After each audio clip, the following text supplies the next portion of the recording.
Lola Marites, ang bigat po sa dibdib. Hindi ko po akalain ganito magiging katapusan ni Rebecca. Clarissa, iha, hanggang ngayon hindi ko pa rin matanggap. Napakabait na apo ni Rebecca. Napakagalang pa. Sinong hayop ang gagawa sa kanya ng ganito? Nakita po ba ninyo kung sino huling kasama niya bago siya nawala? Wala eh. Basta isang gabi, umalis siya nang hindi nagsasabi kung saan pupunta. Kinabukasan, ayun na lang ang balita. Nakita na lang siya sa gubat. Duguan, wakwak ang tiyan. Ay, Diyos ko. May napansin po ba kayo kay Rebecca nitong mga nakaraang linggo? Kahit maliit lang na pagbabago?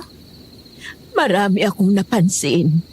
Madalas na siyang lumalabas sa gabi. Hindi tulad ng dati. Noon, maaga siyang natutulog. Pero nitong mga huli, palaging palihim na umaalis. Hindi po ba kayo nagtatanong kung saan siya pumupunta? Tinatanong ko siyempre. Ang sagot lang niya sa akin, may aasikasuhin lang po ako, Lola. Pero hindi siya tumitingin sa mata ko kapag sinasabi niya yun. Sa tingin niyo po, nagsisinungaling siya? Hindi ko alam. Pero ramdam ko, may itinatago si Rebecca. Minsan, nahuhuli ko siyang may kausap sa telepono. Pero agad niyang binababa kapag makikita niya akong papalapit. Baka po may nobyo siya. Yan din ang hinala ko. Kasi sa tuwing tinatanong ko kung sino yung kausap niya, umingiti lang siya. Sabi niya, kaibigan lang po. Pero sa totoo lang, ibang ngiting yun. Para bang may halong kilig. Kung may nobyo po siya, baka ang lalaki yung may alam kung anong tunay na nangyari. Pwede. O baka siya ang dahilan. Lola, may narinig po ba kayong kakaibang ingay?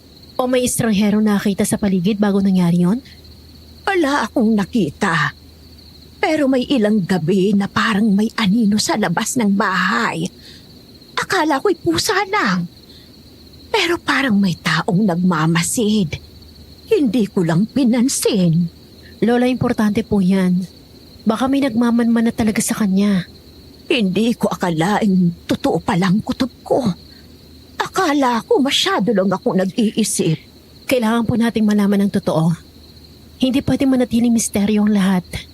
May dapat managot sa nangyari kay Rebecca. Kung sino man ang may gawa nito, hindi siya tao. Demonyo siya. Wala siyang konsensya. Wala siyang puso. Paano niya magagawa ang lahat ng ito sa apo kong si Rebecca? Ano bang ginawa ng apo ko at dapat niyang maranasan ng ganitong klase ng kamatayan? Napakasakit, Clarissa. Habang nandito ako sa San Roque, hindi ako titigil hanggat hindi nahahanap ang may gawa nito sa kaibigan ko, Lola.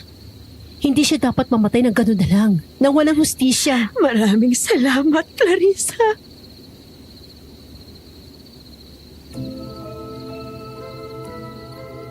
Magandang araw po sa inyo. Isa ako sa mga masusugid ninyong tagapakinig. Itago niyo na lamang ako sa pangalang Clarissa.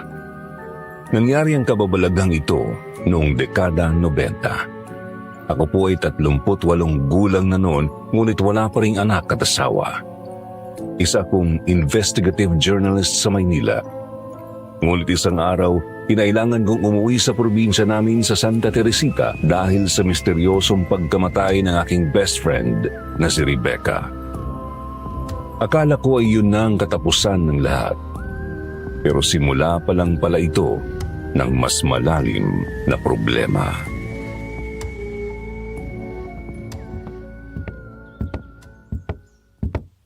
Clarissa, hanggang kailan ka rito sa Santa Teresita?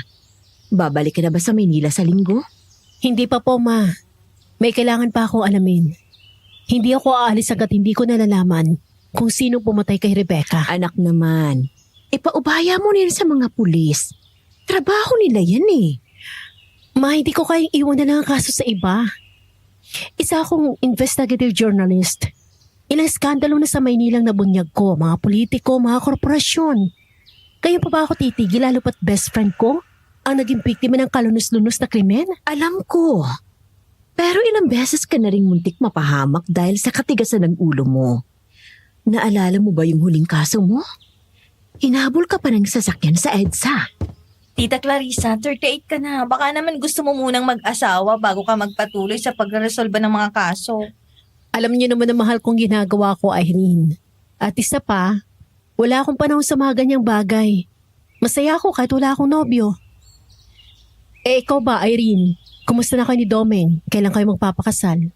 Matagal na kaming wala ni Doming, tita. Ha? Bakit hindi mo sinabi sa akin?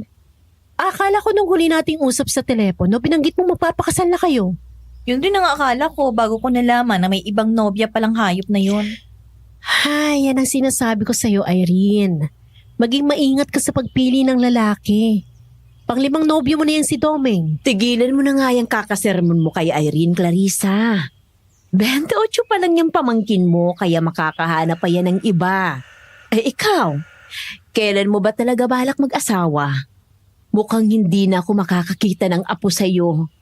Hindi ka ba nililigawan ng boss mong si Robert? Manaman, ako na naman nakita mo. Ayoko kay Robert. Hiwalay yung sasawa, balikerot mayapang. Ayoko ng ganun. Napakapihikan mo naman, tita. Nako, magiging matandang dalaga ka talaga. Mas mabuti nang maging matandang dalaga kaysa naman mapunta sa maling tao. Abay, para lang ako naghanap ng batong ipupukpok sa ulo ko. Ay, matanda ka na, Clarissa. Ikaw nang bahala sa buhay mo. Nga pala, Irene, nabalitaan ko na lagi kang pumupunta doon sa antique shop. Wow! Kailan ka pa nahilig sa mga antigo, Irene? Hindi naman yung mga antigo ang binabalik-balikan niya roon, Clarissa. Yung bantay. Si Mang Ramon? Ano ka ba naman, Irene? Parang lolo mo na yon. Hindi, tita. Matagal nang ibinenta ni Mang Ramon yung antique shop niya. Iba nang may-ari nun ngayon. Ha? Sino na pala? Si Lucas. Naku, tita, napakagwapo niya, tita. Matangkad, maputi, macho. Mukhang artista. Hawig niya si Matt Mendoza, yung sa Jezebel. Aba, mukhang ata masyado ka nabibighani sa Lucas na yan, Irene. Si Doming nga na mukhang pusit na gawang mambabae, yan pa kaya mukhang mati ni Idol? Iba si Lucas, tita. Mabait siya at mukha namang hindi palikero. Mapuntahan nga yung Lucas na yan. May mga bagay din akong gustong itanong sa kanya. Tulad ng ano, Clarissa? Baka may alam din siya tungkol kay Rebecca. Malapit lang ang shop sa gubat, di ba? Aba, oo nga no. Madalas daw lumalakad-lakad si Lucas sa may parting yon. Baka naman nakita niya si Rebecca nung huling gabi. Mabuti pa puntahan ko siya mamaya. Sayang yung impormasyon kung meron man. Basta mag-iingat ka, anak. Huwag ka mag-alala, ma. Sanay na akong humarap sa panganib. Pero mas magiging maingat ako ngayon. At sana habang naghahanap ka ng mamamatay tao, makahanap ka na rin ng mapapangasawa, tita. Para naman hindi kita maunahang ikasal. Kapag nakita ko ng lalaki mas matapang pa sa akin, baka isipin ko yan, Irene.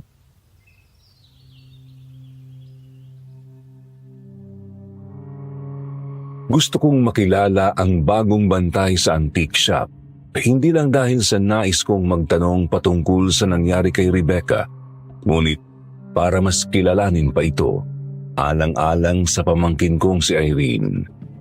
Si Irene ay ang nag-iisang anak ng Kuya Eddie ko. Nasa 2 taong gulang pa lang siya nang mamatay si Kuya at ang asawa nito dahil sa car accident. Kami na ni Mama ang nagsilbing mga magulang ni Irene. Kaya naman sa tuwing nabibigo siya sa pag-ibig, nasasaktan ako para sa kanya. Ayoko nang maulit pa ang sinapit niya kay Doming at sa iba pang naging nobyo niya.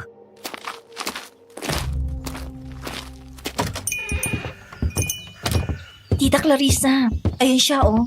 Sabi ko sa iyo eh. Huwag ka masyadong palata ah. Gwapo niya, di ba? Gwapo nga siya. Pero huwag ka magpapadala sa itsura, Irene. Magandang tanghali po. May tutulong ba ako sa inyo? Hi Lucas, naaalala mo pa ba ako? Si Irene, yung madalas pumunta rito sa antique shop mo. Oo naman. Sa ganda mong yan. Hindi ka madaling makalimutan. May hinahanap ba kayo? May mga bago akong dating na produkto. Baka magustuhan nyo. Ah, Gusto ka kasing kausapin itong tita ko. Si Tita Clarissa. Galing siyang Maynila at isa siyang journalist. Journalist? Mhm. Ang galing naman. Hindi ko akalain na meron tayong journalist dito sa Santa Teresita. Ako nga pala si Lucas, Miss Clarissa. Nice meeting you. Nice meeting you, Lucas. Ang sabi sa akin ni Irene, binili niyo raw tong antique shop kay Mang Ramon? Oo, Miss Clarissa. Gusto kasi namin ng pinsang ko na magnegosyo rito sa Santa Teresita. Buti na lang at natimingan rin namin na ibinebenta itong shop ni Mang Ramon. Hindi ba't parang ang bata mo pa para sa ganitong negosyo? Kung titingnan kita mukhang kaedad mo lang tong pamangking kong si Irene. 28 pa lang ako, Miss Clarissa, pero mahilig din talaga ako sa mga antikong gamit. Saan bala kayo galing, Lucas? Nagmula pa kami sa Iloilo, Miss Clarissa. Ang layo naman. At dito pa kayo napadpad sa Santa Teresita? Nga pala, Lucas. Nabalitaan mo ba yung tungkol sa babaeng pinatay sa gubat? Yung teacher po ba? Oo, si Rebecca. Matalik ko siyang kaibigan. Minsan siyang nagawi rito sa antique shop kaya medyo namumukhaan ko siya. Nabalitaan kong nangyari sa kanya. Nakakalungkot na trahedya. Maraming nagsasabi na gawa raw yun ng mabangis na hayop sa gubat. Hindi ako naniniwala na may mabangis na hayop na kayang gumawa ng ganun, Lucas. Tingin ko naman ay posible, Miss Clarissa.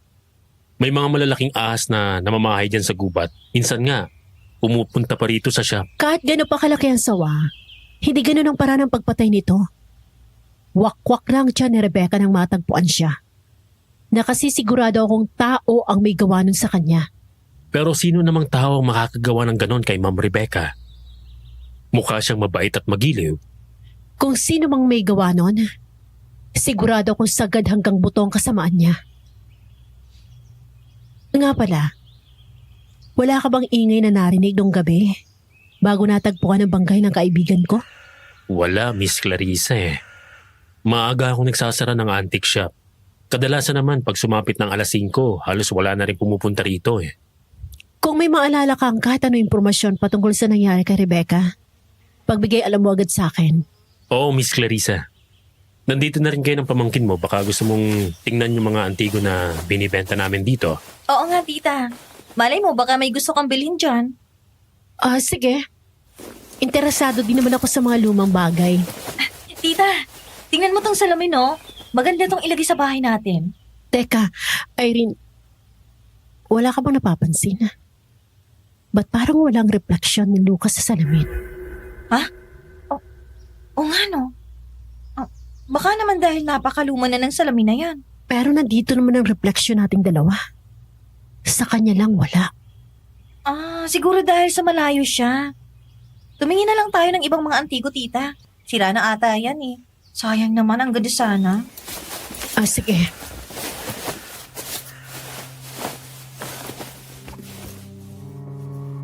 Habang tumitingin kami ng mga antigo ni Irene, napansin ko ang pagtitig ni Lucas sa akin. Mukhang may pag-aalala sa kanyang mukha kaya naman lalo akong naghinala na may nalalaman siya sa pagkamatay ni Rebecca. Dahil doon naging madalas ang pagdaan ko sa antique shop para obserbahan siya. Isang hapon habang malakas ang ulan, sumilong ako sa labas ng shop ni Lucas.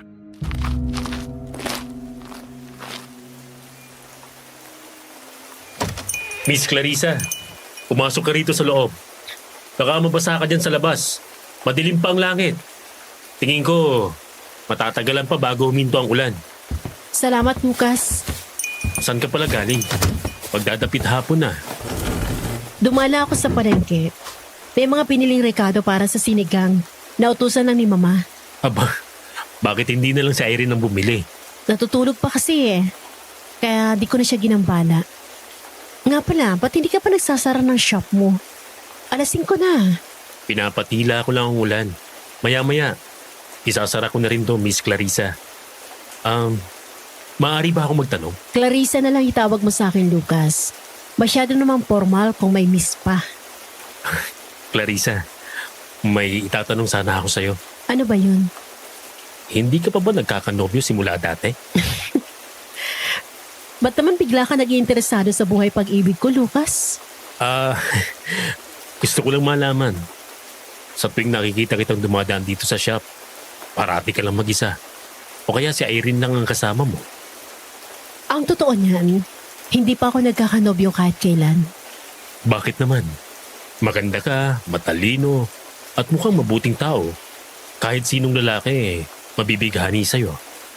Merong mga nanligaw at nanliligaw, pero wala na sa isip ko magpamilya.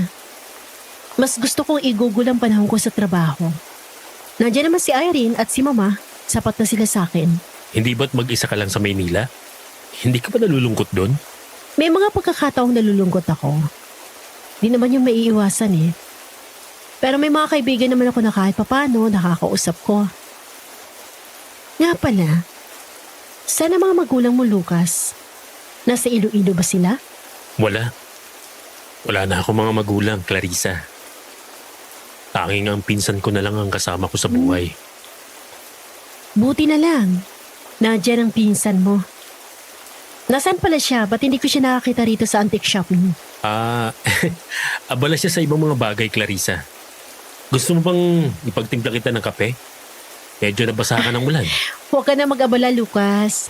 Nakisilong na nga ako rito tapos pakakapihin mo pa ako? Huwag mo na akong tanggihan. Minsan ko lang ginagawa to. Sige, kung yan ang gusto mo.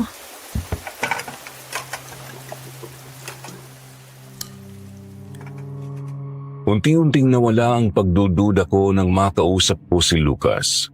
Tulad ng sinabi ni Irene, tila nga mabuti siyang tao.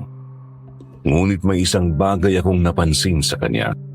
Sa tuwing tatalikod ako, parang inaamoy niya ang ulo ko. Binaliwala ko lamang yun, ngunit mas nadagdagan pa ang mga kababalaghan. Isang gabi habang natutulog ako, nakarinig ako ng tila pagkaskas sa bintana. May anino akong nakita kaya naman biglang nawala ang antok ko.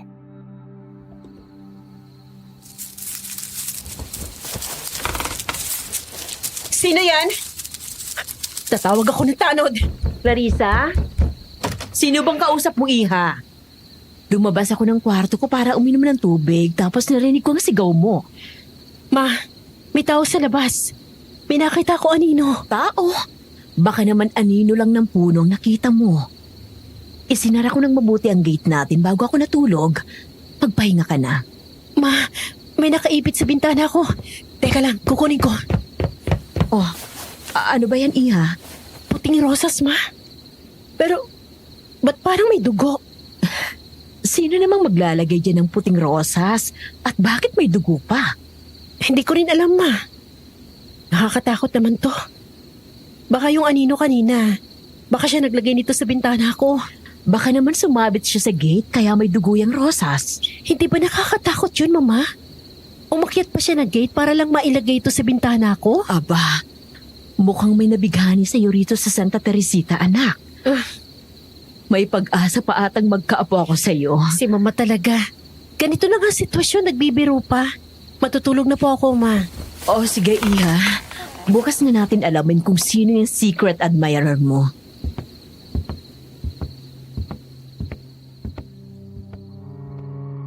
Halos hindi ako nakatulog kakaisip kung sino ang naglagay ng rosas na may dugo sa bintana. Ngunit kay Mama tila isa lang itong pangkaraniwan na bagay. Kinaumagahan napansin ko agad ang mga makahulugang ngiti nila ni Irene.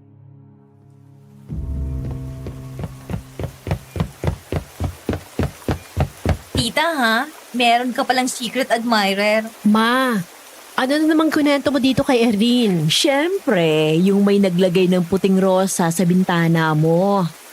Para bang Romeo at Juliet, anak. Mama naman, paano kung magnanakaw pala yun? Ano namang nanakawin niya, tita? Ang puso mo? Naks naman. Ay, tumigil na nga kayo sa katutuya sa akin. Hindi nakakilig yun, no? Nakakapraning. Baka naninibago ka lang, tita. Ang sweet kaya. Ako kahit kang pupot, hindi mo lang nakatanggap kay Doming. Ay, naku, mag-alaga na nga kayo ng aso, ma. Para naman hindi naakyat yung gate natin. Dalawa lang pati kayo ni Irene dito sa bahay. Ano ka ba, anak? Dito na ako lumaki at nagkaasawa sa San Roque. Ni minsan, hindi pa naman tayo nanakawan. Mas mabuti na nag-iingat, ma. Oo nga pala, dadana ako ngayon kina Lola Marites. Alamin ko lang kung ano na yung balita sa pag-iimbestiga ng mga pulis tungkol sa kaso ni Rebecca. O sige anak, huwag kang magpapagabi ha. Salamat, Ma.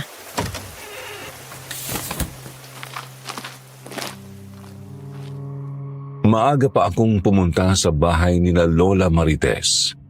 Naabutan ko siya na nagkakape sa balkonahe. Namumugto ang mga mata niya kaya batid ko na may masamang balita patungkol sa kaso ni Rebecca.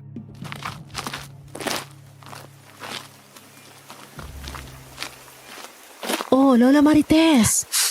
Bakit umiiyak ka? May problema ba? Sarado na ang kaso sa pagpatay kay Rebecca. Sabi ng mga pulis, gawa lang raw ito ng mabangis na hayop. Wala rin silang nakitang ebidensya na magtuturo sa suspect. Wala ring witness. Paano mabangis na hayop?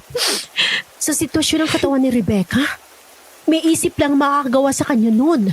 Yung mga sugat sa katawan ni Rebecca, gawa raw yun ng matutulis na kuko. At yung kagat niya sa leeg, sakmal daw ng hayop. Walang nagpapatunay na tao ang may gawa, Clarissa. Baka naman may murder weapon pa sa pinangyarihan, Lola Marites. O kaya bakas ng dugo.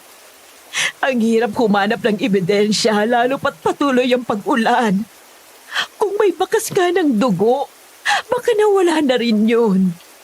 Huwag kang mag-alala, Lola Marites. Hindi ako susuko. Pupunta ako sa gubat at maghahanap ng ebidensya na magpapatunay na taong may gawa nun kay Rebecca at hindi mabangis na hayop. Mag-iingat ka, Clarissa.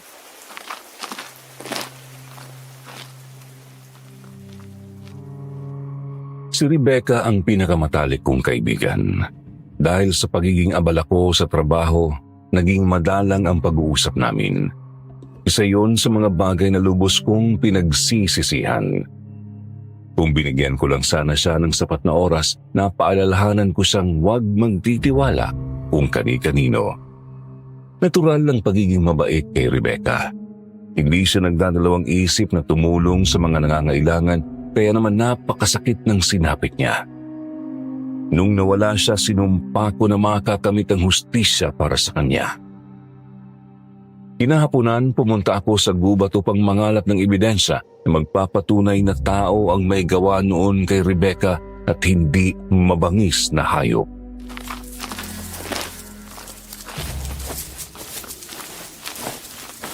Clarissa? Anong ginagawa mo rito sa gubat? Ba't nandito ka, Lucas? May hinahanap akong halamang gamot para sa ubo ng pinsan ko. Eh ikaw? Apanganib pumunta rito mag-isa, Clarissa. Lalo pat sasapit na ang gabi. May hinahanap din ako, Lucas. Ano ba yon? At ang matulungan kita. Ebidensya. Kailangan kong mapatunayan sa mga pulis na hindi mabangis na hayop ang gumawa nung kay Rebecca kundi tao.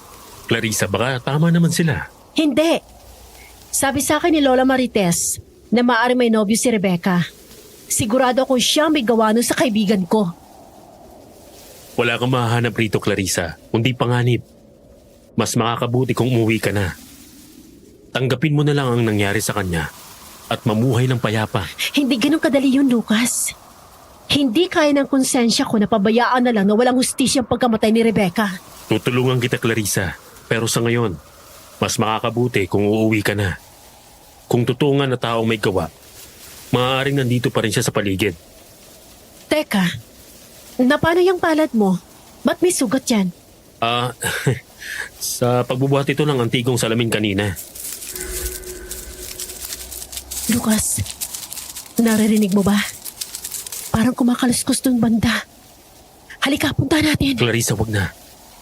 Baka kung ano pang hayop yan. Ang sabi ko sa'yo, di ba? Maraming mga ahas dito sa gubat. Umalis na tayo. Baka may mabangis na hayop doon o kaya tao. Kailangan natin tingnan, Lucas. Clarissa, ayoko mapahamak ka. Umalis na tayo. Ba't naman ako mapapahamak? Paano kung totoo ang sinasabi ng mga pulis na mabangis na hayop na ang may gawa? Gusto mo bang mapahamak ka sa ginagawa mo? Ano na lang ang mararamdaman ng mama mo at ni Irene pag may nangyaring masama sa'yo? Naku, nangonsensya ka pa eh. Uuwi na ako. Alam kong masakit para sa'yo yung mga nangyari kay Ma'am Rebecca. Pero may mga bagay na kailangan nating tanggapin. Mas makakabuti kung umuwi ka na lang sa Maynila, Clarissa. Ipagpatuloy mo ang buhay mo ron. Hindi mo obligasyon nalutasin ang kasong to.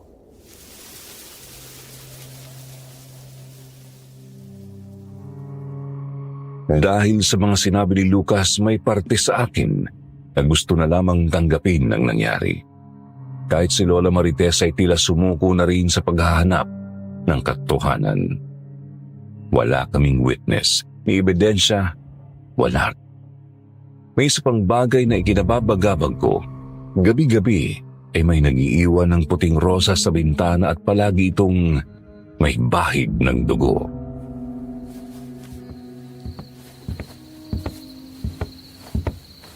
Oh, Clarissa, may hawak-hawak ka na naman puting rosas? Sino kaya yung masugid na manliligaw mo? Sana naman magpakilala na siya. Hindi kaya isa itong babala, Mama? Bakit naman magbibigay sa iyo ng babala ang taong yan? Kaya hindi ka nagkakanobyo eh. Masyado kang mapagduda. Nililigawan ka na pero sa tingin mo meron pa rin masamang intensyon sa iyo. Eh kung mabuti ang intensyon niya sa akin, bakit hindi na lang siya magpakilala, di ba? Masama talagang hinala ko dito. Darating din ang panahon na makikilala ko kung sino ang nag-iiwan ng puting rosa sa bintana. Tita Clarissa! Lola Edna! Oh, ba't humahangos ka, Irene? Para kang nakakita ng multo. Lola, may natagpo ang bangkay ng babae sa gitna ng gubat. Diyos ko! Tara, puntahan natin, Irene!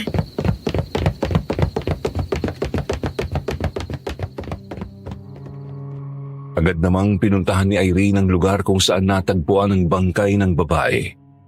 Parehas sila ng sinapit ni Rebecca. Wakwak rin ang tiyan nito at halos lumabas na ang lamang loob. Ang pinagkaiba lang, 16 pa lang ang biktima. Napakabata pa. Lumakas ang kutob ko na iisang tao lang ang pumatay kay Rebecca at sa dalagang natagpuan sa gubat. Hindi na ako nagdalawang isip pa. Nilapitan ko ang aming kapitan na si Cap Edgar.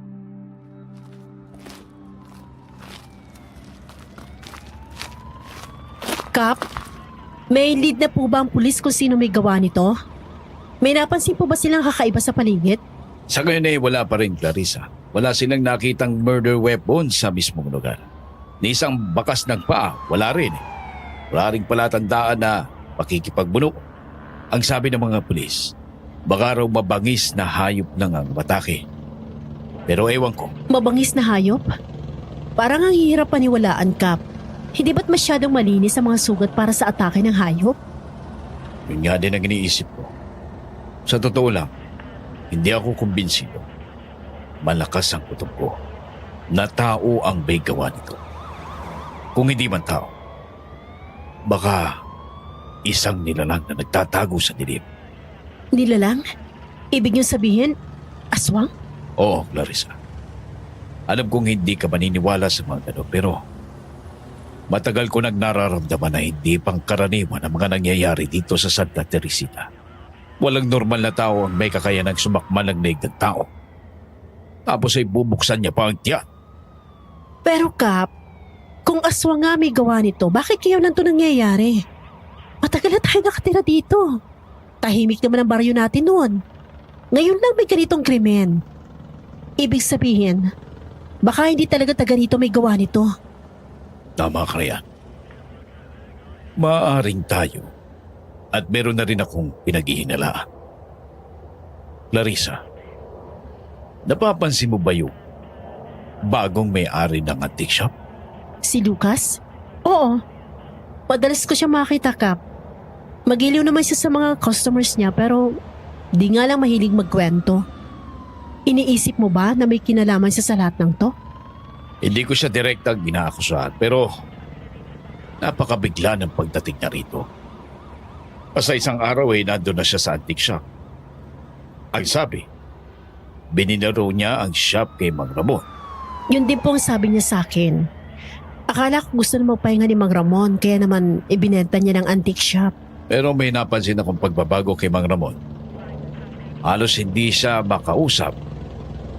Nung ilang beses ko siyang nakita ay parang wala siya sa sarili. Hindi siya gaya ng dati na makwento. Naging tahimik siya at naging balisa. At kung makatingin, parang may takot sa mga mata. Parang na-trauma? Hindi ko alam. Simula nang dumating si Lucas, nag-iba siya. Kaya nagdududa ako. Baka may alam si Mang Ramon na hindi pa niya nasabi. Nasaan na siya ngayon, Kap? Hindi pa ba siya lumalabas ng bahay? Nandun pa rin sa lumang bahay niya. Halos hindi pa nga umaapak sa labas ng bakuran. Sabi ng ilang kapitbahay, minsan daw ay bigla na lang siyang nagsisigaw sa gabi. Mas makabubuti sigurong puntahan ko siya. Baka sakaling makausap ko siya ng maayos. Malay natin, siya lang makapagbigay linaw kung ano talaga nangyari sa antique shop. Tama. Pero mag-iingat ka, Clarissa. Tandaan mo, mga babae ang binibiktima. Hindi natin alam kung sino o ano ang may gawa nito. Opo, Kapitan. Salamat po sa paalala. Magiging maingat po ako. Hindi ko na rin kayang manahimik lang habang may nangyayaring ganito sa paligid natin.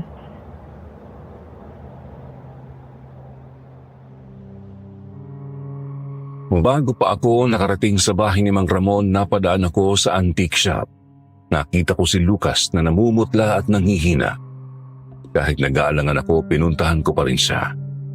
Kahina-hina naman ang pagdating ni Lucas sa Santa Teresita, pero ayokong pagbintangan siya basta-basta dahil sa isang rason. Alam kong mabuti siyang tao.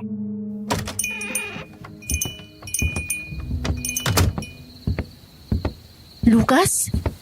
Namumutla ka't nanghihina. May sakit ka ba? Clarissa, nandito ka pala. Oo, dapat di ka na muna nagbukas ng shop ngayon. Mukhang kailangan mo ng pahinga. Nagugutom ako, Clarissa. Nagugutom? Hindi ka pa ba kumakain?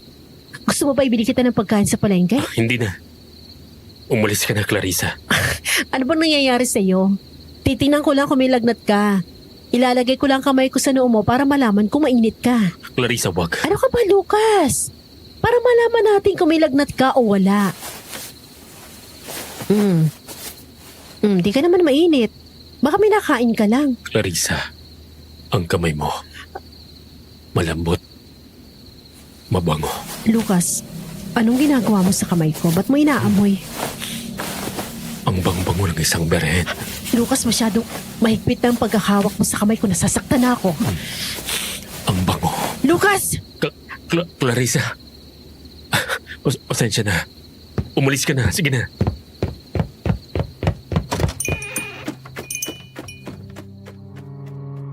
Dahil sa muntik ng kagatin ni Lucas ang kamay ko, agad akong kumilos.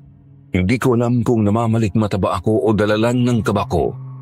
Nakita ko na naging pula ang mga mata niya nang tangkain niyang kagatin ng kamay ko. Hindi ko naniniwala sa aswang, ngunit unti-unti akong nakukumbinsi na baka nga totoo sila at isa si Lucas sa kanila. Bago ako umuwi, tumungo ako sa bahay ni Mang Ramon. Nasa balkonahe siya, nakatulala.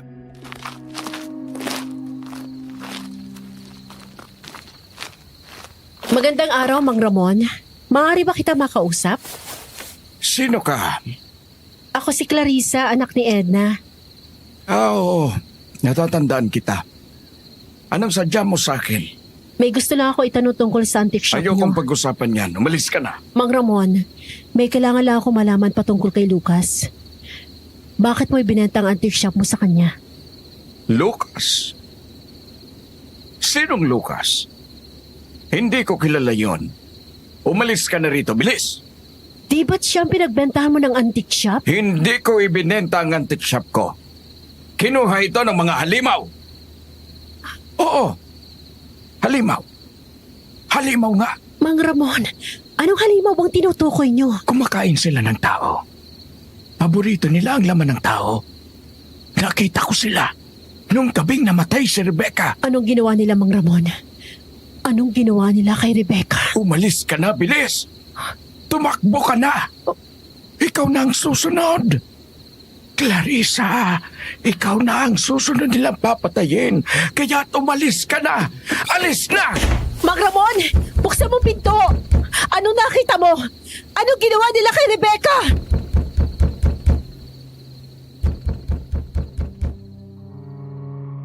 Halos isang oras kong hinintay si Mang Ramon Ngunit wala akong sagot na nakuha mula sa kanya.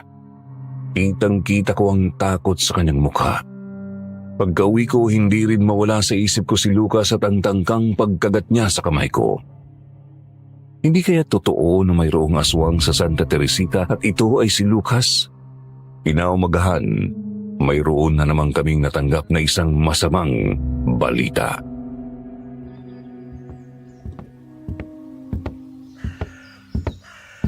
Clarissa, wala na si Mang Ramon. Ha? Paano nangyari yun, ma? Kausap ko pa siya kahapon na. Natagpuan siyang malamig na bangkay sa loob ng bahay niya. Gutay-gutay ang katawan. Oh, Diyos ko.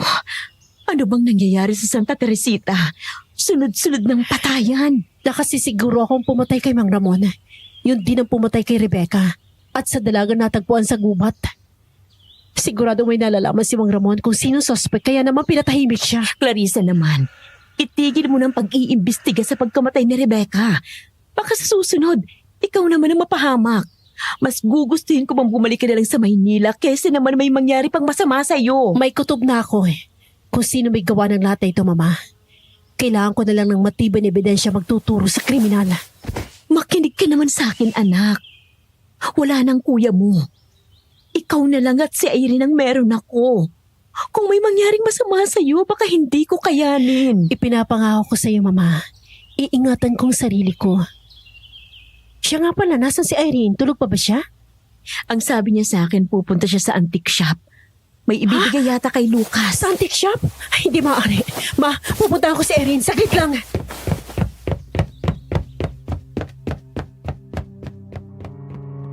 Hindi man ako sigurado kung anong klaseng nilalang si Lucas, nakatitiyak ako na hindi ko dapat siya pagkatiwalaan. Dali-dali akong pumunta sa antique shop para sunduin si Irene, ngunit iba ang naabutan ko. May kausap si Lucas na lalaki. Katulad niya, mistiso rin ito at makisig. Mukhang magkaedad lang sila ni Lucas. Nilabuti kong pakinggan ang pag-uusap nilang dalawa.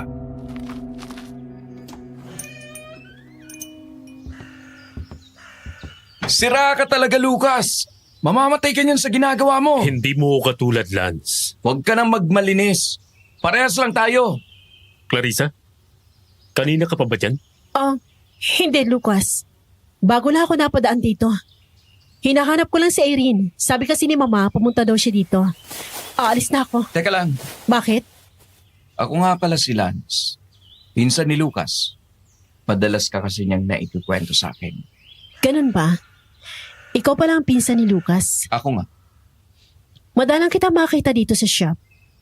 Madalas kasi akong nasa labas. Naghahanap ng makakain. Makakain? Oo. Dumidiskarte ako sa labas para may makain kami ni Lucas. Nga pala, nabanggit sa akin ni Lucas na kaibigan ka raw ni Rebecca. Lance, Oo. Kilala mo si Rebecca? Sino bang hindi makakilala kay Rebecca? Isa siya sa mga pinakamabait na guro dito sa Santa Teresita. Nakakalungkot nga lang ang sinapit niya. Ganun na nga. Kung sino man ang gumawa nun sa kanya, dapat niyang pagbayaran lahat. Ang sabi ng mga pulis, gawa raw yun ng mabangis na hayop. Naniniwala ka ba, Clarissa? May hayop ba na kayang gawin yon? Hindi rin ako kumbinsido na hayop ang may gawa noon. Mag-iingat ka, Clarissa. Kung sino mang may gawa noon, mukhang wala siyang puso. Delikado sa tulad mong naglalakad na mag-isa. Clarissa, may kailangan ka pa ba? Dumaan lang si Irene dito kanina para bigyan ako ng gamot. Pero umalis rin siya kaagad. Kumusta na palang pakaramdam mo, Lucas? Kahit papaano ay maayos na. Mabuti kung ganon. Aalis na ako. Maiwan ko na kayong dalawa. Sana'y magkita pa tayo, Clarissa.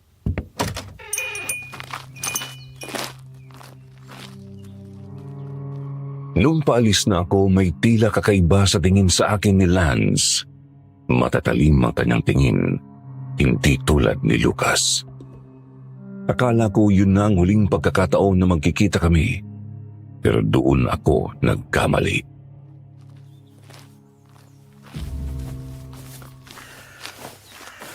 Oh, Lance! napadaan ka dito sa bahay namin. At may dala ka pang mga bulaklak. Hindi na sabi sa akin ni Irene na naliligo ka pala sa kanya. Saglit lang ha, gigisingin ko siya. Para sa itong mga bulaklak, Clarissa. Gusto sana kitang ligawan. Ako? Nagpapatawa ka ba, Lance? Parang tiyahin mo na ako. Hindi mahalaga ang edad para sa akin, Clarissa. Noong una kitang nakita, hindi ka na nawala sa isip ko. Kahapon lang tayo nagkita, Lance, sa antique shop. Ano bang pinagsasabi mo? Nakita na kita dati pa, Clarissa. Saan naman? Sa gubat. Habang iniimbestigahan mo ang pagkamatay ng kaibigan mong si Rebecca. Teka, ikaw ba yung kumakalos ko sa halaman? Akala namin ni Lucas hayop lang. Bakit ka nagtago, Lance? Gusto ko lang obserbahan ka ng palihim, Clarissa. Gusto kong malaman kung anong ginagawa mo. Tulad mo, gusto ko ring malaman kung sinong pumatay kay Rebecca. Naging malapit rin siya sa akin. Ano bang relasyon meron ka sa kanya, Lance? Nobyo ka ba niya? Hindi. Pero aaminin ko. Nahulog ang loob ko sa kanya. Tulad mo, mabait din siya. Pero hindi ako ang tinitibok ng puso niya, Clarissa. Kilala mo ang nobyo niya? Sino? Si Lucas. Ang pinsan ko. Siya ang nobyo ni Rebecca bago ito namatay. Pero ba't kailangang ilihim to ni Lucas sa akin? Akala ko wala siyang alam patungkol kay Rebecca. Siguro'y nahihiya siya, Clarissa. Malaki ang agwat ng kanilang edad. Kaya kailangan nilang ilihim ang relasyon na meron sila. Lalo pa at guro si Rebecca. Mayroon siyang imahe na pinoprotektahan. Kailangan ko makausap si Lucas patungkol dito. Hindi niya rin yun naaminin, Clarissa. Kung ano man ang nangyari sa kanila ni Rebecca, nakakasiguro ako na mas gugustuhin niyang ibao na lang yun sa limot. May kinalaman ba si Lucas sa pagkamatay ng kaibigan ko? Sa tingin mo ba, kayang gumawa ni Lucas ng ganong klaseng krimen? Hindi ko alam. Hindi ko na alam kung sino pang dapat pagkatiwalaan. Aba, may pa-flowers. Irene, gising ka na pala. Para sa akin ba yan, Lance? Magkakilala kayong dalawa? Oo naman, tita. Pinsan siya ni Lucas. Ex siya ng mga kaibigan ko, si Jenny, Carol at si Maris. Ex ka pala ng lahat, Lance? Masipag lang maghanap ng tamang tao. Pati ba ako, Lance? Gusto mong ligawan? Nako, ha? Para kay Clarissa yung mga bulaklak, Irene. OMG, tita! Si tita talaga nililigawan mo? Ano ba, Irene, ang boses mo? Baka marinig ni Mama. Ano ka ba naman, tita? 38 ka na. Sigurado matutuwa si Lola kapag nalaman niyang may nanliligaw sa'yo. Yun na nga pakakulitin pa ako. Aalis na ako, Clarissa. Huwag mo sanang isipin na pinagtitripan lang kita. Seryoso ako sa'yo. Gusto kong maging nobya ka. Hindi ako nagpapaligaw, Lance. Lalo na sa mas bata sa akin. Hindi ako susuko. Balang araw, magiging akin ka rin, Clarissa. Paalam. Ay, nako, tita. Huwag mong seryosohin niyang si Lance. Palikero yan eh. Tsaka alam mo ba? Weird siya. Weird? Paano weird? Sa tuwing nalalaman niya na hindi na berhen ang nobya niya, nakikipaghiwalay siya. May ganun naman talagang mga lalaki, Irene. Sa bagay. Pero hindi talaga ako boto dyan kay Lance. Huwag kang mag-alala. Hindi ko rin siya type. Tingin mo, tita. Siya kaya yung nag-iiwan ng puting rosa sa bintana mo gabi-gabi? Si Lance kaya yung secret admirer mo? Hindi siya yun, Irene. Nakakatiyak ako dun.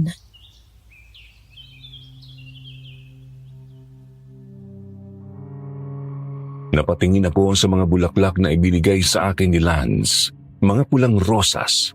Samantala, puting rosas naman ang iniiwan sa bintana ko. Kung sino man ang nag-iiwan noon gabi-gabi, sigurado akong mas gusto niyang gawing lihim ang tungkol sa tunay niyang pagkatao. Nung dumating ang hapon, pumunta ako sa antique shop upang alamin kay Lucas ang katotohanan.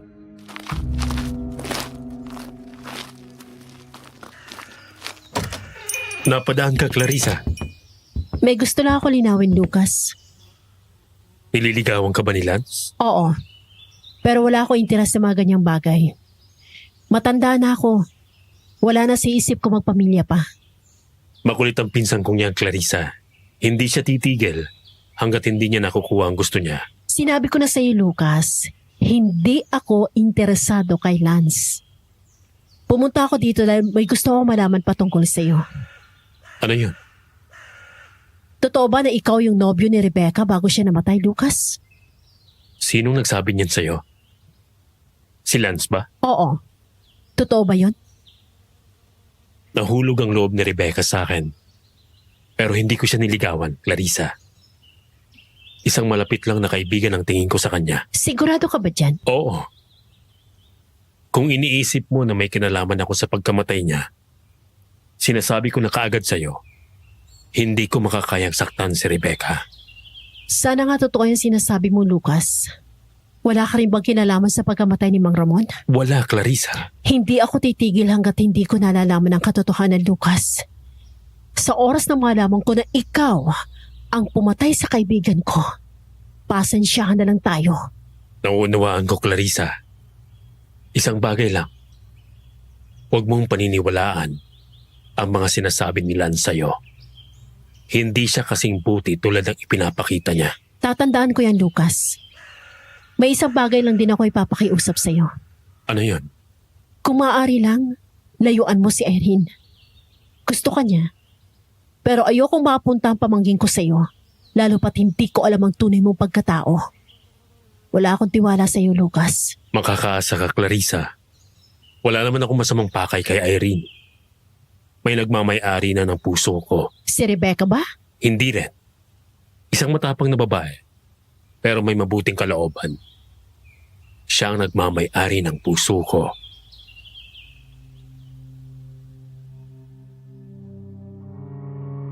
Pagkatapos ng pag-uusap namin ni Lucas, naging madalang na lang ang pagpunta ko sa antique shop. Naging madalas naman ang pagbisita sa akin ni Lance. Kahit ilang beses ko nang sinabi sa kanya na hindi ko siya gusto, patuloy pa rin ang pangungulit niya sa akin. Patuloy rin ang patayan na nangyayari sa Santa Teresita. Halos linggo-linggo ay may natatagpo ang patay sa gitna ng gubat.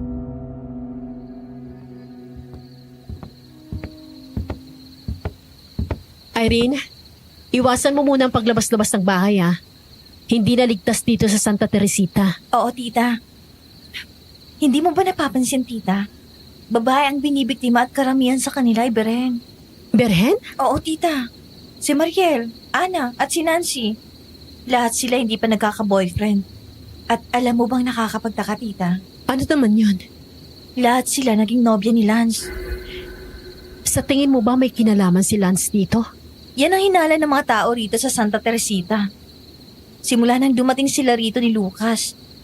Nagsimula na rin ang mga patayan dito sa bayan natin. Ang hirap lang paniwalaan na pati si Lucas sinasangkot nila. Mabuting tao siya, tita. At paano mo naman natitiyak na mabuti siyang tao, Irene? Ang totoo niyan, tita. Inamin ko kay Lucas na gusto ko siya nung nakaraang linggo. Pero sinabi niya sa akin na may nagmamay-ari na rin ng puso niya. Pero pinaalala sa akin ni Lucas, ang halaga ko bilang babae. Mabuting tao raw ako. Kaya naman deserve ko rin ng mabuting lalaki na magmamahal sa akin ng totoo. Tama naman siya, Irene. Tita, ayoko may mangyaring masama kay Lucas. Ang dinig-dinig ko sa mga taga rito sa atin. Balak nilang sugurin sina Lance at Lucas upang tuligsain sila at wakasan ng patayan dito sa atin. Pero kung silang dahilan ng lahat ng patayan dito sa atin, kailangan nilang managot, Irene.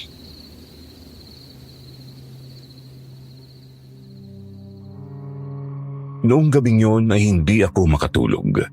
Alam kong malapit na naming makamit ang hustisya para kay Rebecca at sa iba pang mga babaeng nasawi. Ngunit mabigat ang loob ko para kay Lucas. Habang malalim ang iniisip ko, narinig ko ang kaluskos sa bintana. Dali-dali akong tumakbo palabas ng bahay at nakita ko si Lucas. Hawak-hawak ang puting rosas.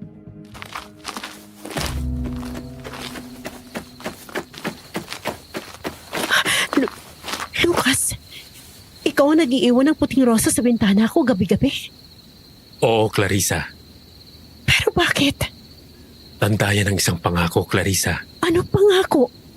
na kahit kailan, hinding-hindi kita sasaktan. Lucas, bakit kailangan mo tong itago? Dahil alam kong hindi tayo pwede sa isa't isa.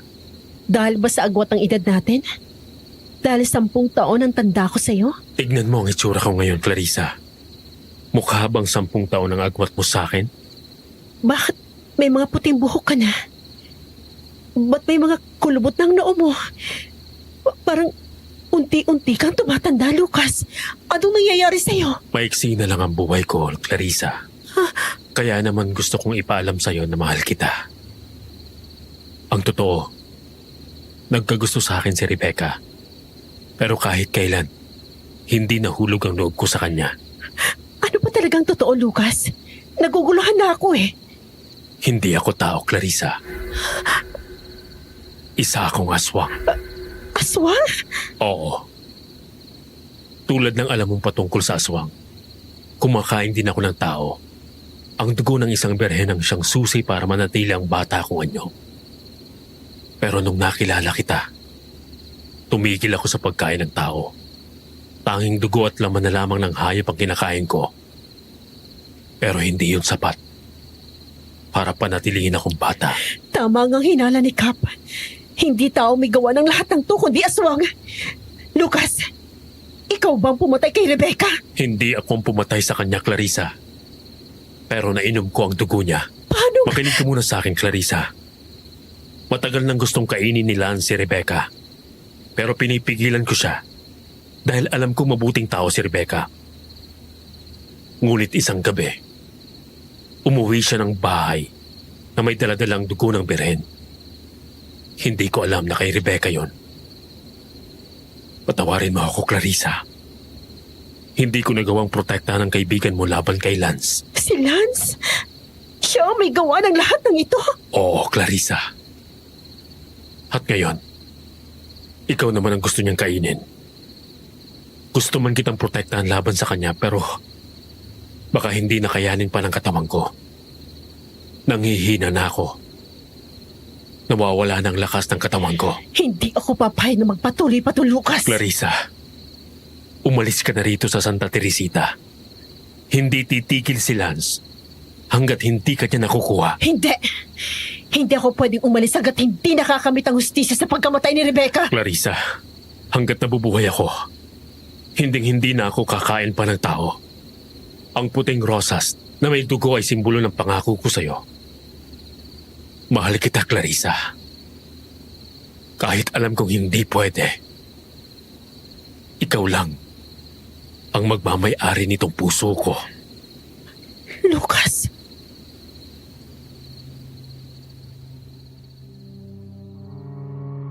Habang tinitignan ko si Lucas, parang nadudurog ang puso ko. Batid ko ang panghihina ng katawan niya. Hirap na siya sa paglakad at nakukuba na rin ang likod niya. Ang dating makisig na tagabantay ng antique shop ay tila naging apoy na unti-unting nauupos. Hindi ko rin maipagkaila na tuluyan na ring nahulog ang loob ko sa kanya. Sa unang pagkakataon, nangarap akong bumuo na isang pamilya kasama ang taong kahit kailan hindi ko maaaring angkinin. Pinili kong ilihim pansamantala ang pagiging aswang ni Lance at Lucas. Noong isang gabi, muli akong nakarinig ng kaluskos sa bintana. Akala ko ay si Lucas ito, dala-dala ang puting rosas. Ngunit nung tignan ko ang bintana, iba ang nakita ko. Si Lance, nakadungaw. Nakangiti siya habang nakatingin sa akin. Nanindig ang mga balahibo ko.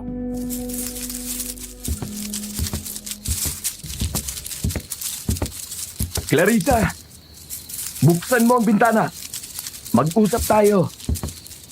Umalis ka na dito, Lance. Sige na, Clarissa. Gusto lang kitang makita.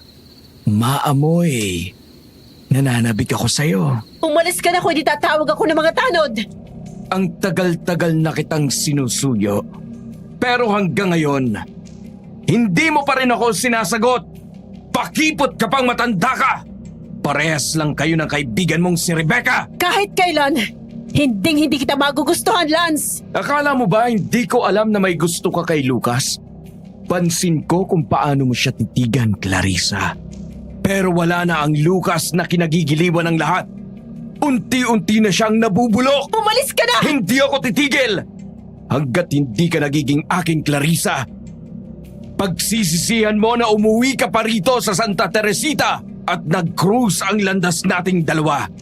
Sisiguraduhin ko yan, Clarissa!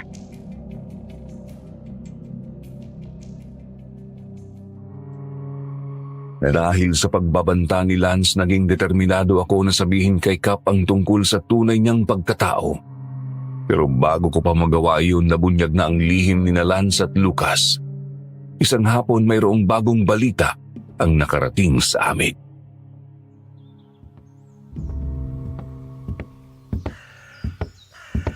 Oh, Irene, ba't ganyan ang itsura mo?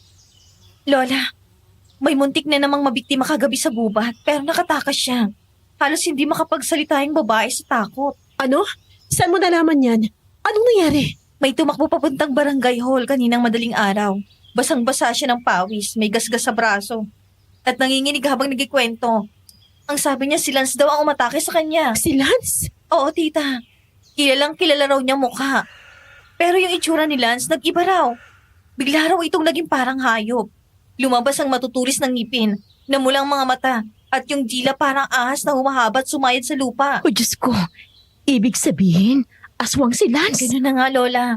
Ang sabi pa ng babae, buti na lang daw at may dala siyang asin.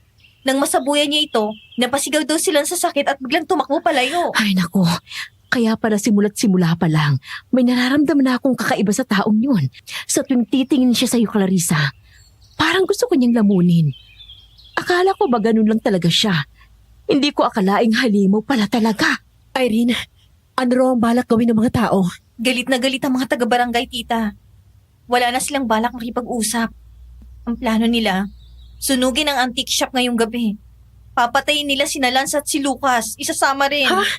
Bakit pati si Lucas? Wala siya kasalanan. Ang iniisip ng mga tao kung aswang si Lance, malamang aswang din ang pinsan niyang si Lucas. Pero hindi naman siya sangkot sa kahit anong patayan dito sa atin. Tahimik lang si Lucas at kahit aswang siya, hindi siya nananakit. Hindi siya katulad ni Lance. Anak, kahit pa wala siyang pinapatay, hindi pa rin ligtas ang bayan natin hanggat narito sila. Mas mabuti ng sigurado. Ang mga ganyang nilalang, kailanman ay hindi na magiging tao. Tama lang na mawala na sila bago pa may masaktan ulit. Ma, aalis muna ako. Saan ka pupunta, Iha? Basta ma, huwag muna kayo lalabas ni Irene. Manatili lang kayo sa loob ng bahay. Hindi ligtas sa labas ngayon. Tita, teka lang. Baka kung anong mangyari sa'yo. Alam kong ginagawa ko, Irene. Babalik ka agad ako.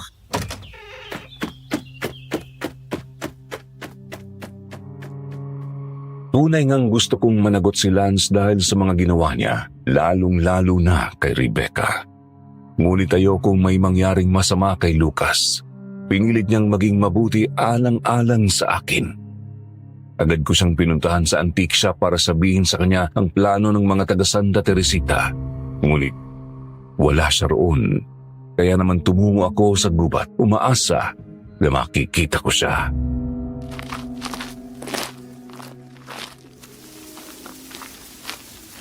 Lucas!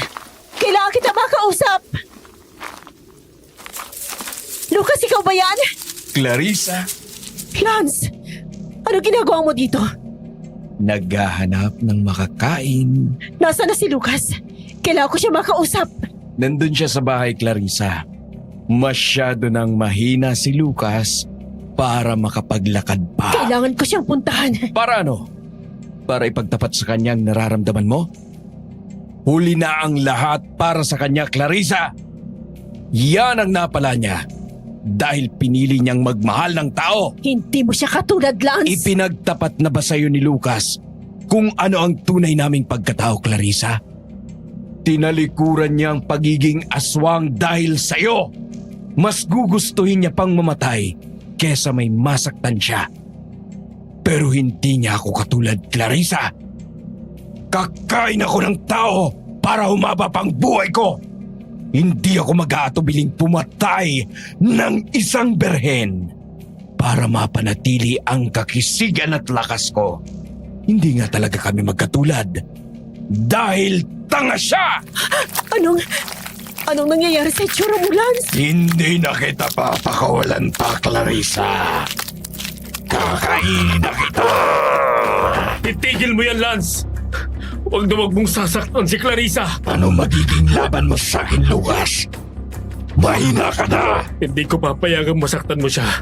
Dadaan ka muna sa bangkay ko! Tingin mo ba talaga malalabanan mo ko sa kanyang kondisyon? Lalaban ako! Hanggang kamatayan, Lance! Tingnan natin! Nagbago ng anyo si Lucas. Siya ay naging aswang. Naglaban sila ni Lance. Mabibilis ang galaw, matitindi ang bawat hampas. Ngunit kahit anong pilit ni Lucas, hindi may kakaila ang katotohanan na mas malakas at mas mabilis si Lance. Isang malakas na hampas ang tumama kay Lucas at tumilapon siya sa lupa. Nagbalik siya sa anyong tao. Nangingitim ang paligid ng kanyang mga mata. May dugo sa gilid ng kanyang labi. Hirap na hirap siyang huminga. Alam kong may isa na lang akong magagawa. Lucas! Clarissa, umalis ka na. Ngayon din, hindi ko na siya kayang tapatan. Ipigilan ko siya kahit ilang segundo pa para lang makalayo ka. Hindi ako aalis. Hindi kita iiwan sa ganitong kalagayan, Lucas. Ikaw lang may laban sa kanya. Ikaw lang makapapatay kay Lance. Pero paano? Wala na akong lakas. May paraan pa. Alam mo kung ano yun, Lucas.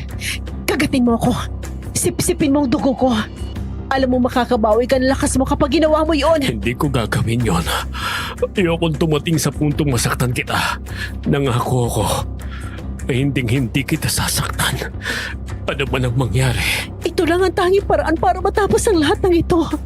Gawin mo to hindi para sa akin lang, kundi para sa lahat ng taong masasaktan pa ni Lance kung hindi mo siya mapipigilan. Paano kung hindi ko makontrol ang sarili ko? Paano kung mapatay kita?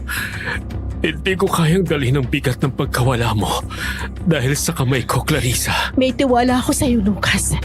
Hindi ka katulad ni Lance. Hindi katulad ng iba. Alam kong kaya mong kontrolin ang sarili mo at alam kong kaya mong tapusin to. Clarissa, kung mangyari man ang kinatatakutan ko, kumawalan ka ng buhay dahil sa akin. Hindi ako mawawala. Gawin mo na, Lucas, habang may oras pa. Habang may pagkakataon pang matapos lahat ng ito. Patawarin mo ako, Clarissa.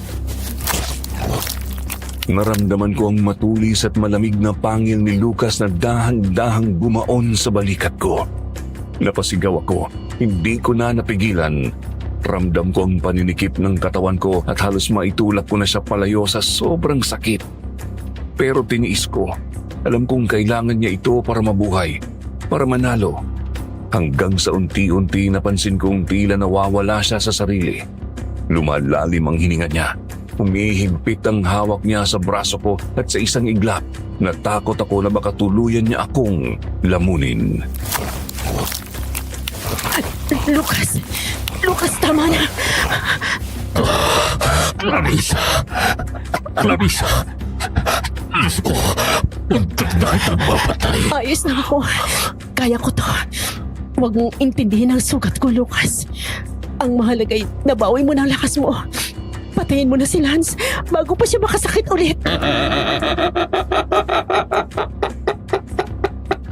Tingin mo ba, sapat na yan? Isang kagat lang. Isang patak ng dugo lang. Tapos paniniwalaan ninyong kaya mo na akong talunin? Lucas! Hindi mo ko matatalo! Hindi mo ko matutumbasan sa bilis! Sa lakas! Sa tindi ng gutom ko! Hindi mo ko naiintindihan, Lance! Ngayon, pipiliin kong bukasan ka para kay Clarissa! Para sa lahat ng inosenteng nadamay sa kasamaan mo! Ang dami mong sinasabi, Lucas! Subukan mo nga! Tingnan natin kung hanggang saan aabot ang lakas na yan! Tutuldugan ko na ang kasamaan mo, Lance! Ngayong gabi, matatapos na ang lahat! Kahit nanginginig na ang mga tuhod ko at nanlalabo na ang paningin ko dahil sa labis na pagkawala ng dugo, pinilit kong itaas ang ulo ko. Nagawang makasabay ni Lucas sa bilis at lakas ni Lance. Sa isang mabilis na galaw, lumundag si Lucas at sinunggaban si Lance. Nagkabanggaan ang katawan nila at bumagsak silang pareho sa lupa. Ngunit mabilis na nakabangon si Lucas. Hindi ko na palalagpasin ang mga kasalanan mo, Lance! Kasalanan sa paningin ng tao. Oo, kasalanan ang ginawa ko. Pero sa lahi natin, ako ang tunay na malakas. Sige, Lucas! Patayin mo ko! Gawin mong bayani ang sarili mo sa harap ng babaeng yan! Pero huwag mong kalimutan ang lahi niya! Ang pumatay sa mga magulang mo! Isa siyang tao! Isa siyang traidor! Iba si Clarissa sa kanila! Hindi siya tulad ng mga taong sumunog sa baryo natin, Lance! Darating ang panahon, pagtataksilan ka rin niya! At kapag nangyari yun, pagsisisihan mo kung bakit mo itinakwil ang sarili mong kadugo! Tumalon si Lucas at tumama ang isang malakas na sipa sa sikmura ni Lance. Napaatras si Lance at doon niya ininda ang sugat sa tiyan. Yung sugat na galing sa matalim na kuko ni Lucas. Umagos ang dugo mula roon at habang tumatagal bumabagal ang mga galaw ni Lance. Wala akong pagsisisihan, Lance! Ako ang pumili ng dana to at pipiliin ko ulit kahit ilang beses pa! Anong ginagawa mo, Lucas? Huwag mo akong kainin! Lucas! Tayo magkalahi! Tayo magkadugo! Huwag! Huwag!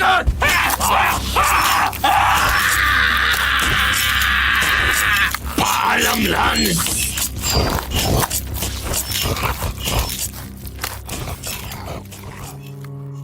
Nakita ko kung paano kinain ni Lucas ang pinsan niya. Dumaloy sa pisngi niya ang luha habang tinatapos ang buhay ng kaisa-isa niyang kadugo. Isang desisyong alam kong dumurog sa puso niya pero ginawa niya para sa akin. Nang matapos ang lahat, muling bumalik ang kanyang anyo bilang tao. Makisig at malakas. Agad siyang lumapit sa akin, nanginginig pa ang kamay niya habang inaalalayan ako. Hinubad niya ang kanyang itim na damit at maingat na itinakip sa sugatang balikat ko.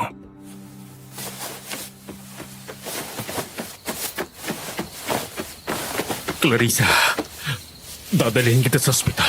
Ngayon din, ang daming dugo na nawala sa'yo. Lucas, tumakas ka na. Narinig ko kanina. May mga taong bayan na paparating. Bit-bit nila ang mga itak at sulok. Kapag nakita ka nila, Hindi. papatayin ka nila. Hindi. Hindi ko kayang iwan ka sa ganitong kalagayan. Wala akong pakialam kahit buong bayan pang humabol sa akin. Hindi ako aalis hanggat hindi ka ligtas. Mas pipiliin kong mamatay sa piling mo. Lucas, pakiusap. Umalis ka na sa Santa Teresita. Magsimula ka ng panibagong buhay. Sa lugar kung saan walang hahabol sa'yo. Kung saan pwede ka maging malaya. Clarissa, paano ko mabubuhay nang wala ka? Ikaw lang nagpakita ng liwanag sa mundong pinuno ng kadiliman. Naririnig ko na ang mga hiyawan ng mga tao, Lucas. Malapit na sila. Kung talagang mahal mo ako, umalis ka na. Huwag mo ako alalahanin. Mabubuhay ako. Makakaligtas ako. Pero ikaw, kailangan mong lumayo. Lucas, mabuhay ka para sa akin. Ihintayin kita. Sa panahong pwede na tayong magmahal ng walang hadlang. Clarissa, hanggang sa kahuli-hulihan ng buhay ko, ikaw lang ang magmamayari ng puso ko. At sa panahong yun na sinasabi mo,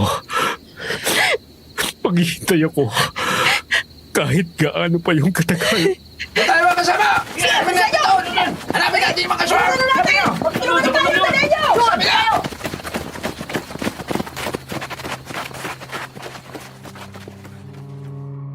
Bago pa makalapit ang mga taong bayan, nakatakas si Lucas. Nawalan na rin ako ng malay dahil sa sobrang hina ng aking katawan. Nagising ako sa ospital kasama sina Mama at Irene.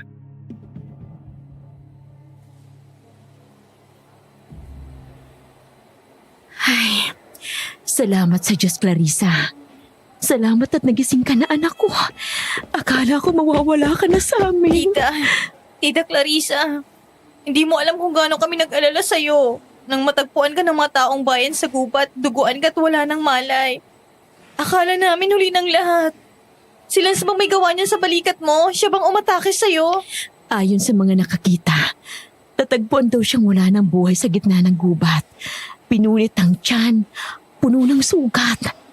Wala na si Lance, Clarissa. Pero hanggang ngayon, pinaghahanap pa rin nila si Lucas. Parang bula siyang naglaho. Tapos na ang lahat, Ma.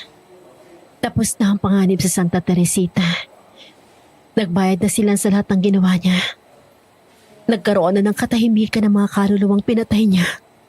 Pati na si Rebecca. Si Lucas, paano kung bumalik siya? Hindi na babalik si Lucas, Ma. Wala na siyang dahilan para manatili rito. Alam niyang hindi siya tanggap ng mga tao. Tita, pag gumaling ka na, babalik ka na ng Maynila. Oo. Wala na akong dahilan para manatili rito. Lahat ng tanong ko tungkol kay Rebecca, nasagot na. At kahit masakit, kailangan kong tanggapin na hindi ko na mababagong nakaraan. Kailangan ko ipagpatuloy ang buhay ko. Kaya mo na bang bumalik sa trabaho? Ayos ka na ba talaga, tita? Hindi pa siguro ngayon. Pero kakayanin. Mabuti na lang talaga at hindi ka tuluyang nawala sa amin, anak. Hanggang ngayon iniisip ko, sino ba talaga ang pumatay kay Lance? Ikaw ba? May naaalala ka ba? Hindi ko po alam, Ma. Kung sino man ang gumawa noon, maraming salamat sa kanya.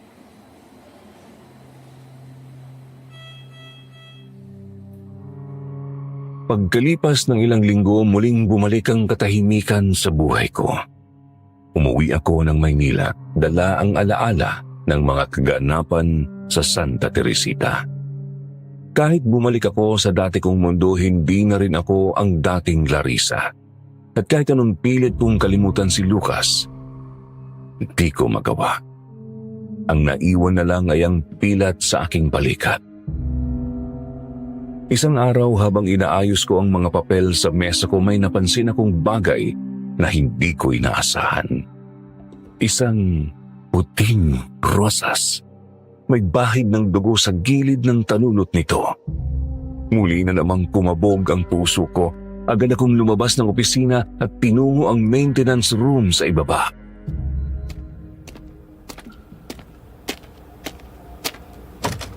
Tay Paeng, nakita niyo po ba kung sino nag-iwan itong rosa sa mesa ko? Ma'am Clarissa, oo. May nag-abot nga sa akin niya kanina. Isang matandang lalaki. Medyo kuba na at nakasuot ng jacket. Ang sabi niya, ibigay ko raw yan sa inyo. Wala po ba siyang iniwang note o kahit anong mensahe? Ay wala po, ma'am. Basta ang sabi niya, alam na ni Clarissa yan. Sabi ko nga bakit hindi niya lang po kayo ang personal na mag-abot sa kanya?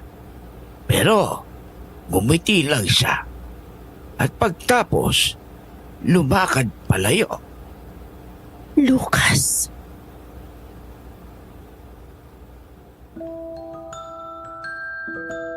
Simula noon, bawat ikalawang Lunes ng buwan, may dumadating na puting rosas sa mesa ko. May bahid pa rin dugo. Wala ni isang salita, ni isang mensahe. Hanggang sa ika-6 na buwan. Sa pagkakataong yun, may kasama ng papel ang rosas. Ang nakasulat lamang, hanggang sa susunod na buhay. At pagkatapos nun, wala na. Tumigil ang pagdating ng rosas. Tumigil ang pag-asang muli ko pang makikita si Lucas. Marahil tuluyan na siyang nagpahinga. Makalipas ang maraming taon, muli akong bumalik sa Santa Teresita. Wala na si Mama. pumanaw na siya dahil sa sakit. Si Irene naman ay may sarili ng pamilya. Paminsan-minsan ay dumadalaw siya sa akin kasama ang kanyang asawang si Manuel at ang mga anak nilang si Suzy at Marco. Masaya ako para sa kanila. Pero ako'y nanatiling mag-isa. Hindi ko na rin pinilit na magkaroon ng sariling pamilya. Dahil sa puso kong ito, iisa lang ang laman. At kailanman, hindi yun napalitan. Kung totoo ngang may susunod na buhay, sana naman sa panahong iyon, tama na ang oras. Tama na ang pagkakataon. At pwede nang umibig ng buo at ng malaya. Dito po nagtatapos ang aking kwento. Salamat po sa inyong pakikinig. Nagmamahal, Clarissa.